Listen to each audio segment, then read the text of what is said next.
নমস্কার দর্শক বন্ধুরা, শেয়ার টেয়ার চ্যানেলে আপনাকে স্বাগত। আজকে আমি এই ভিডিওতে একটা ইম্পর্টেন্ট ক্যান্ডেলস্টিক্স প্যাটার্ন নিয়ে ইন ডেপথে ডিসকাস করব। এই ক্যান্ডেলস্টিক্স প্যাটার্নটা হচ্ছে দি থ্রি ক্রোস প্যাটার্নের রিভার্সের প্যাটার্ন, মানে এটা কোনো ডাউন ট্রেন্ডের পর আমি দেখতে পারি। এই ক্যান্ডেলস্টিক্স প্যাটার্নের নাম হচ্ছে থ্রি হোয়াইট সোলজার। যখন কোনো ডাউন ট্রেন্ডের পর থ্রি হোয়াইট সোলজার প্যাটার্নের ফরমেশন ঘটে, আমরা কিভাবে ট্রেড করব, ইচ এন্ড এভরিথিং আমি এই ভিডিওতে ইন ডেপথে ডিসকাস করব। তো আর বেশি দেরি না করে চলুন শুরু করা যাক। থ্রি হোয়াইট সোলজার প্যাটার্ন কিন্তু একটা খুব ইম্পর্টেন্ট অ্যান্ড ইন্টারেস্টিং একটা ক্যান্ডেলস্টিক্স প্যাটার্ন। এই ক্যান্ডেলস্টিক্স প্যাটার্নটা তিনটে ক্যান্ডেলস্টিক্সের কম্বিনেশনে গঠিত হচ্ছে। কোনো ডাউন ট্রেন্ডের পর এই ধরনের ক্যান্ডেলস্টিক্স প্যাটার্ন আমরা দেখতে পাই। তো এই ধরনের ক্যান্ডেলস্টিক্সটা ভালো করে লক্ষ্য করুন, এর upper wick and lower wick কিন্তু অত বেশি থাকবে না। তো এই ক্যান্ডেলস্টিক্স ফরমেশনের পেছনে কি সাইকোলজি কাজ করে, চলুন সেটা দেখা যাক। যখন কোনো আপ ট্রেন্ডের পর এই ফার্স্ট যে রিয়েল বডি ক্যান্ডেলস্টিক্স এর ফরমেশন ঘটেছে, ভালো করে লক্ষ্য করুন, এই সেকেন্ড ক্যান্ডেলস্টিক্স এর ওপেনটা কিন্তু আগে রিয়েল বডির নিচ থেকে ঘটেছে, মানে 50% লেভেল থেকে ঘটেছে। আবার এই থার্ড ক্যান্ডেলস্টিক্স এর ওপেনটা তার আগের রিয়েল বডির মাঝখান থেকে ঘটেছে। তো এ থেকে আমরা কি বুঝতে পারছি, যখন এই সেকেন্ড রিয়েল বডিটা ওপেন হয়েছিল তখন ফার্স্ট রিয়েল বডির ক্লোজিং প্রাইস ছিল এটা, আগের ক্যান্ডেলস্টিক্স এর ক্লোজিং প্রাইসের নিচ থেকে ওপেন হয়েছিল, মানে সেলাররা মার্কেটটাকে নিচ থেকে ওপেন করেছিল। কিন্তু সেলারদের নিচে নিয়ে যাওয়া প্রাইসটাকে বায়াররা রিজেক্ট করে আবার ক্লোজটা আগের ক্যান্ডেলস্টিক্স এর উপরে করলো। এই জিনিসটাই সেকেন্ড টাইম হলো।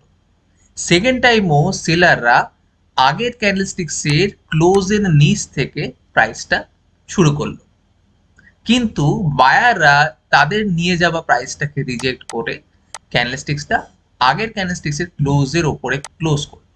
সেলাররা যতবার প্রাইসটাকে নিচের দিকে নিয়ে গেল, বায়াররা ততবার প্রাইসটাকে রিজেক্ট করে প্রাইসটাকে ওপরের দিকে ক্লোজ করলো। সেলাররা দুবারই ফেল করলো।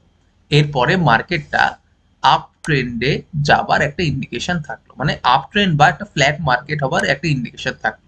ট্রেন্ড রিভার্সাল প্যাটার্ন মানে এটা নয় যে আগে যে ট্রেন্ডটা ছিল, মানে আগে যে ডাউন ট্রেন্ডটা ছিল সেটা আপ ট্রেন্ডে পরিণত হবে। ট্রেন্ড রিভার্সাল প্যাটার্ন মানে হচ্ছে আগে ট্রেন্ডটা এই ক্যান্ডেলস্টিক্স এর ফরমেশনের মাধ্যমে উইক হয়ে গেল, সেটা নয় ফ্ল্যাট মার্কেটে পরিণত হতে পারে, নয় আপ ট্রেন্ডে পরিণত হতে পারে। এই ক্যান্ডেলস্টিক্সটা ভালো করে লক্ষ্য করুন। এই ক্যান্ডেলস্টিক্সটাকে আমি কি দি থ্রি হোয়াইট সোলজার বলতে পারবো? এই সেকেন্ড ক্যান্ডেলস্টিক্স আর থার্ড ক্যান্ডেলস্টিক্সটা দেখুন, এটা রিয়েল বডি কিন্তু ধীরে ধীরে কমে যাচ্ছে।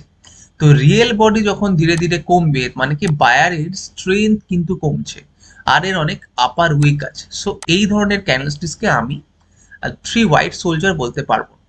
যদি এই ক্যান্ডেলস্টিক্সটার রিয়েল বডিটা বেশি হতো, আর এই রিয়েল বডি যদি বেশি হতো, আর যদি এটার ক্লোজিংটা আরেকটু ওপরে হতো, এই ক্লোজিংটা যদি আরেকটু ওপরে হতো, তাহলে আমরা এই ধরনের ক্যান্ডেলস্টিক্সকে থ্রি হোয়াইট সোলজার বলতে পারি। কিন্তু যদি যদি ক্রমাগত রিয়েল বডি ছোট হতে থাকে, তাহলে সেই ধরনের ক্যান্ডেলস্টিক্সকে আমরা থ্রি হোয়াইট সোলজার বলবো না।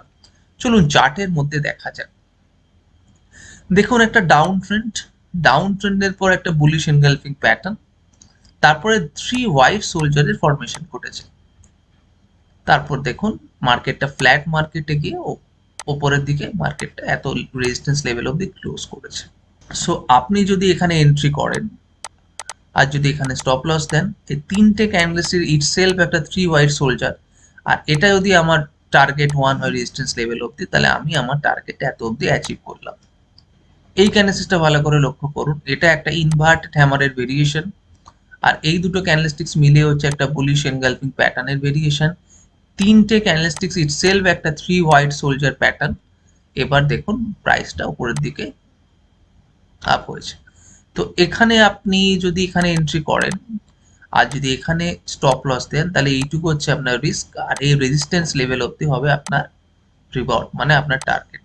এখানে দেখুন দুটো ক্যান্ডেলস্টিক্স, যেটা একটা স্ট্রং আপার উইক আছে, যেটা ইন্ডিকেশন দিচ্ছে যে এরপরে মার্কেটটা নিচের দিকে ফল ডাউন হতে পারে। যদি এই ভিডিওটা আপনার ভালো লেগে থাকে, আমি রিকোয়েস্ট করব আমাদের চ্যানেলটা লাইক করুন, সাবস্ক্রাইব করুন, শেয়ার করুন, আমাদের সাথে থাকুন। ধন্যবাদ।